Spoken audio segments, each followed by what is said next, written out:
Okay, friends, I hope that you can hear me good because I've got my headphones on, grooving to some jams, and I don't really want to do this without music. So I'm going to make my very first video ever in my kitchen, in my moo in my jammies with my messy hair.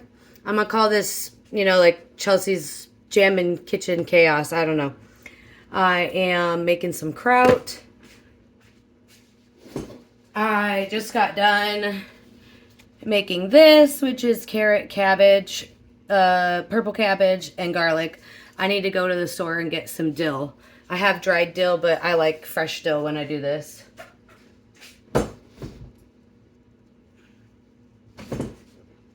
So to that, I've already added all the salt. I've mixed it, I've massaged it, and now I'm gonna try very quickly to chop up some cabbage for a beet kraut. That's going to have green cabbage, purple cabbage, and beets in it. So basically all I do is I core out the center. You don't even really have to do that. It's just kind of big and bulky. So I cut most of it out. I'm not a perfectionist about it. You can leave it. Honestly, it's really up to you and what you prefer. I honestly sometimes even just cut it up later. Like I cut it out and then cut it up because it kind of throws off my vibe. Oh, I have my kitchen scale right here.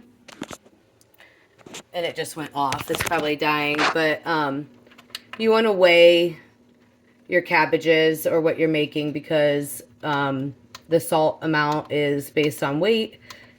You can roughly estimate it, but I like to try and weigh it along the way. So I've got almost 2 pounds of cabbage right here. So I just finely slice it. I have a mandolin slicer, but I've chopped my fingers off multiple times. I just prefer a nice sharp knife. You can thinly slice it. You can chop it. Like I thinly slice it and then I go back and slice it the other way into small pieces. If you prefer smaller strips, you can use the mandolin or cut wider or smaller pieces. It's kind of really up to you. Be careful. I'm going quick and this is usually when I cut myself. Definitely cut myself a lot in the kitchen. That's the life of me in the kitchen. So I've thinly sliced it. Now I've turned it and I'm gonna just rough chop it. I'm not a perfectionist. I don't care if they're the same size. I like a little variety. But like I said, if you want thinner strips, you can just cut it in half and have longer strips. It's really up to you. I just give it a nice little rough chop. Make a huge mess while I'm at it. I've got a bowl here. And then I just, as I go, I actually have that giant bowl and I like to do it all in there because it's a little easier. I like to dance while I work, which is why I like the music on.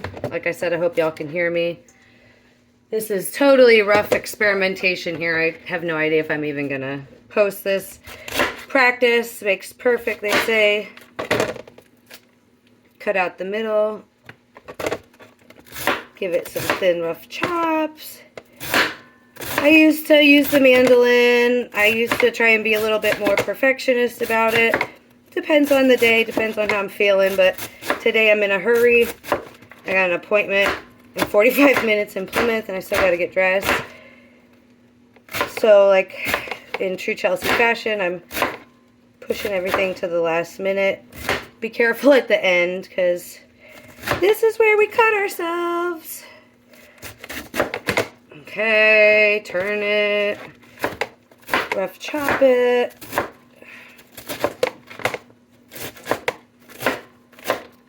I usually have to go back in and kind of find the pieces I missed and chop them too, or any big pieces. This is where the core was. It's a little thicker, but I like those. They add some extra crunch, some extra texture. If you make kimchi, one of the things about kimchi is that you use different size and shaped cuts, so there's texture added to what you're making. Kind of makes the finished product fun. I like adding purple kraut or purple cabbage to just about all my kraut. because it's really pretty, and it looks really good on everything. Like if you throw some purple kraut on tacos or whatever you're eating, it just makes the plate look pretty. The beets are already going to do that, but hey, we got the purple cabbage, so we're going to go ahead and use it. I'm going to go ahead and chop up this core because really I don't like wasted stuff, so it all goes in.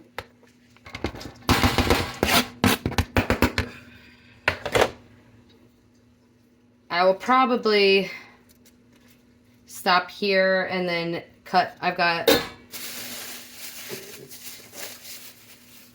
whole nother big green cabbage that I'll add to this. I'll do the same thing. I'll cut it in half, take off all the bad spots. Technically, a lot of times when you're making sauerkraut, one of the fun, easy ways to, I won't use this one because it's kind of blemished, but I'll try and dig another one out. You have what's called a weight and a follower. This is technically considered a follower. When you get done, you kind of take something like this and you put it on top of your finished product. That helps keep all these bits from getting to the top, and that's what causes mold. So, and then I have the little glass weights, or I actually like to use wide mouth half gallons or wide mouth quart jars. And then I use a 4-ounce little mason jar. They fit perfectly down in there. So a lot of times, especially if you have a nice cabbage, take the few outer leaves off. These are kind of all rough, but I'll still try and get a few outer leaves, and then you can use that to cover. I'm actually going to put one of them in this bucket and another one in a half-gallon jar. I also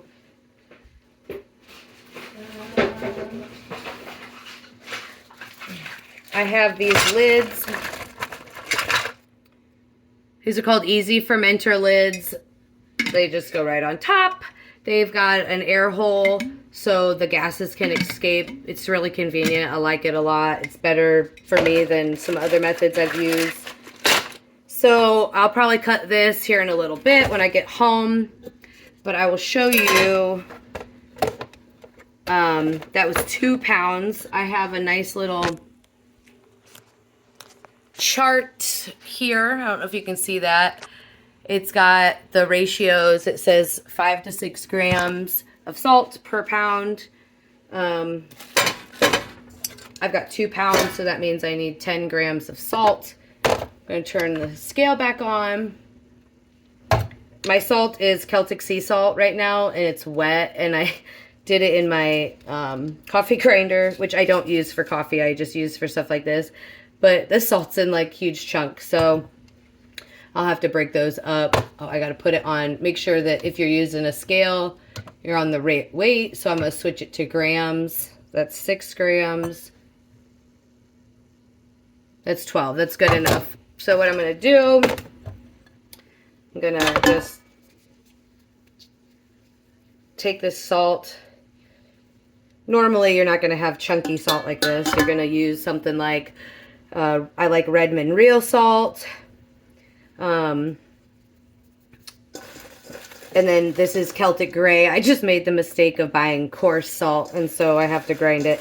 And then basically just get in there, mix it all up. What happens is the salt starts to make the cabbage wilt and sweat. So you really want to kind of like, I take my hands and I squeeze it. I mix it up really, really good. I just like to kind of knead it, basically. And basically just knead the shit out of it. And this is like a super funky jam. I hope you can hear it. This is my Spotify new releases, so I don't actually know any of this music, which is fun.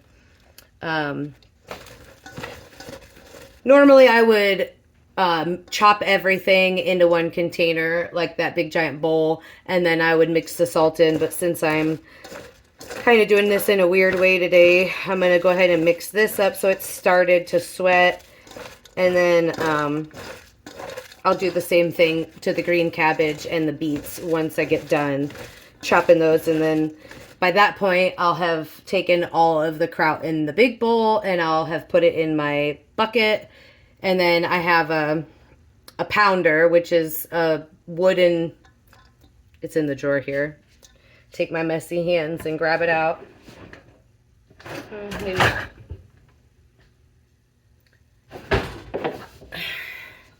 And then you can even use that with this. Just pound, get your frustrations out, you know. So once it's in the bucket, I'll pound it down. That'll help it sweat. Helps it get the juices going. You want a lot of juice. A term or a phrase, I guess, in the sauerkraut world or fermentation world in general is submerge below brine and all will be fine. Sauerkraut and stuff like that is anaerobic. Doesn't want oxygen. Oxygen's what creates the mold. So there's a variety of different things you can do. The goal is to have it below the brine, but some people take a plastic bag, put water or brine in it, and then set it on top, and that kind of seals it. There's a whole bunch of ways, but I just try and have enough brine. And if you don't have enough brine, you can mix up some brine. For me, a quart of 5% or 2%, that's 19 grams of salt to fresh water. And you can add that on top. But just remember that as you let your stuff ferment, it is going to kind of create more brine. It's going to start bubbling. And if you have it too full, that's going to create a mess. So let me rinse my hands real quick. Enjoy the groove. This is exploration. I don't know if y'all can hear me on my headphones. Hopefully you can. It's really hard not to just stop and get some dancing in. So that's pretty much it. I'm gonna pick up where I left off. I've got multiple beets. You can add the beet leaves, the beet stem in it. This is gonna have garlic. I might put some ginger in it. Usually beet kraut, people do put ginger in it. My favorite's garlic, garlic dill. That's pretty much what I put in everything. So that's generally my go-to. I think I put like, there was, I don't know how many pounds. There was like 6 or 7 pounds in that bowl, and I put like 8 cloves of garlic in it, and I put 35 grams of salt in it. So everything's done at a breaking point. Gonna get me another cloth real quick because all mine are a mess.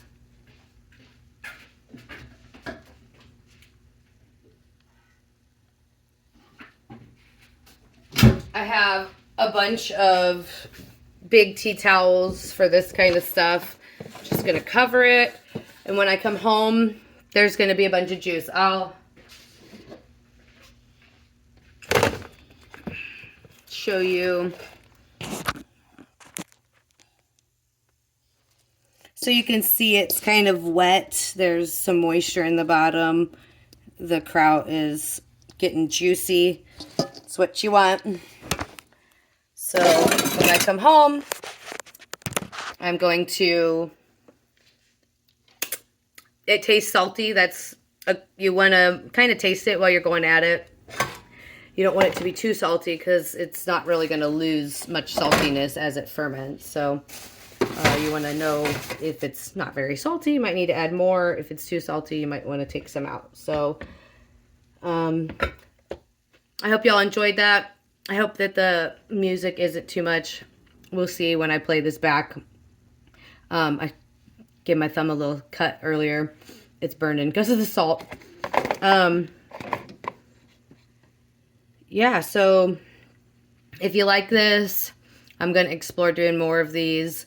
This is a 15-minute video. Hopefully in the future they're not that long. This has taken me about 40 minutes or so to chop 3 heads of cabbage, shred 3 or 4 carrots, chop some garlic, and now I'm most of the way through 2 batches of kraut. If you're just making it at home for yourself, You don't need to make this much, but we eat the hell out of sauerkraut. So that's why I'm making it in a giant bucket and a half gallon, because we eat the crap out of it. So thanks for watching. Bye.